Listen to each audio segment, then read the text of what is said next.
What's up everybody, I'm Seth Fowler and today I'm reviewing the brand new Adidas Solarboost.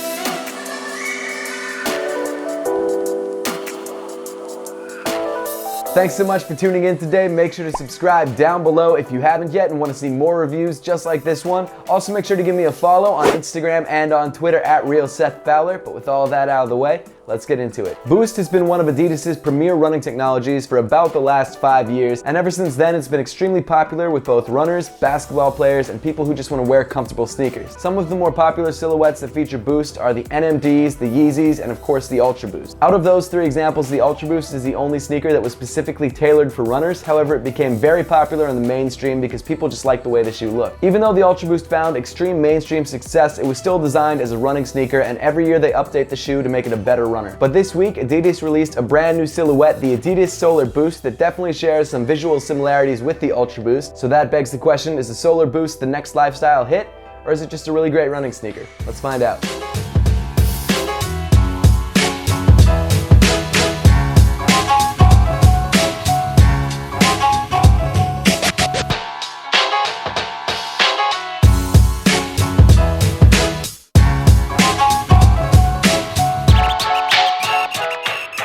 Jumping right into the sneaker, on the toe, Adidas is using stretch mesh instead of their regular prime knit. And if I'm honest, the stretch mesh doesn't really feel like mesh at all, it's more like a neoprene. The material is definitely soft, but nowhere near as stretchy as prime knit. Also, there aren't any ventilation holes on the toe, so it definitely got a little bit warm when I was wearing the sneaker. On top of the stretch mesh, you've got these lines of fuse overlay, or I guess really thin TPU. These details, while definitely there for aesthetics, also add some extra durability in high wear areas. Moving back on the sneaker to the midfoot, instead of your usual midfoot cage, instead you've got this tailored fiber. Apparently the tailored fiber is made in collaboration with Parley, which means they use some recycled ocean plastics in the upper of the shoe. I've said in all my Parley Ultra Boost reviews that I really love that they're using recycled ocean plastics in the upper of their sneakers. I think it's a really noble cause, and I think it's really cool to see them using recycled materials in mass-produced sneakers. With that being said, the tailored fiber is a little bit stiff, which isn't bad because it's good for containment, but in the same way, I don't find it as comfortable as a regular Ultra Boost midfoot. Again, because the material is so thick and doesn't have any ventilation holes, I found that the midfoot also got hot as well. Overall, the sneaker definitely does run hot, so if you don't like warm sneakers, this might not be the best way to go. However, in lieu of the midfoot cage, this tailored fiber does provide a lot of lockdown, and for runners, that's important, so I think overall it's a good touch. Running through the eyelets of the tailored fiber, you've got your black flat laces. Just beneath that, you've got a pretty heavily padded neoprene tongue. Of course, at the top of the tongue, you've got your Adidas logo in white. Inside the shoe, you've got a pretty well padded black sock liner. You've also got this neon orange insole with Boost text in white on the heel. As for fit, the Solarboost does seem to fit true to size. Because it's definitely tailored more towards runners than it is towards lifestyle wearers, I definitely suggest trying on the shoe before you buy it. Obviously, runners have very specific tastes when it comes to running sneakers. Me personally, I'm not really a runner, but I did try running in these shoes and I found that true to size fit me fine. Continuing back on the sneaker, you've got some pretty stiff, widely spaced black mesh around the ankle. One of the biggest differences between the Ultra Boost and the Solarboost is this orange and green foam panel running along the side of the sneaker. The foam sits on top of the Boost midsole right around the edge of the upper, and in the midfoot it kind of curls up onto the side of the upper for a little bit of added lateral containment. This foam panel doesn't actually run all the way through the sneaker. Your foot is still mainly sitting directly on Boost. This piece just serves to add a little bit of extra stability and firmness on top of the Boost. One complaint I've heard about Boost over the last couple years is that if your foot is riding directly on Boost and it doesn't have any sort of containment,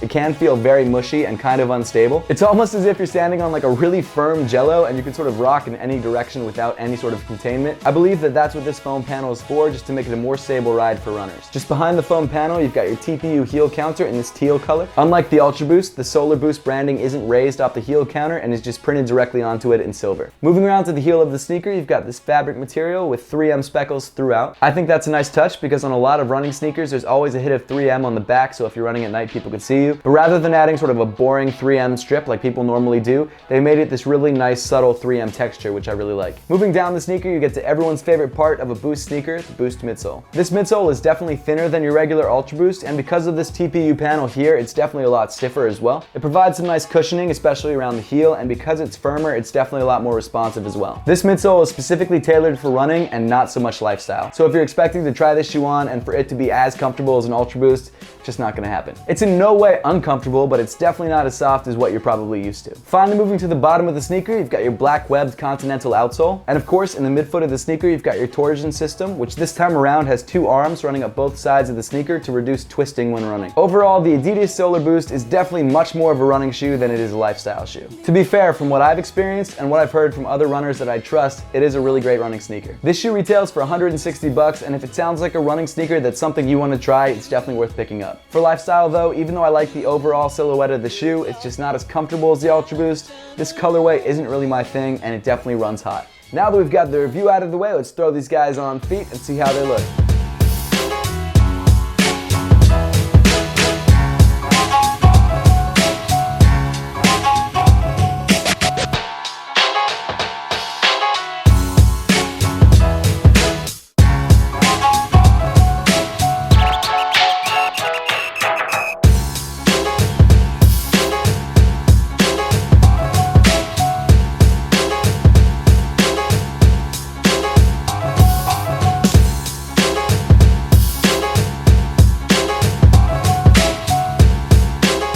I'd love to know your thoughts on the Adidas Solarboost and whether you're planning to pick up a pair for yourself, and if you are, if you're planning to just run in them or also wear them for lifestyle. And as always, thank you so much for watching. Please make sure to give this video a thumbs up if you liked it, subscribe if you haven't yet, and I'll see you all in the next one.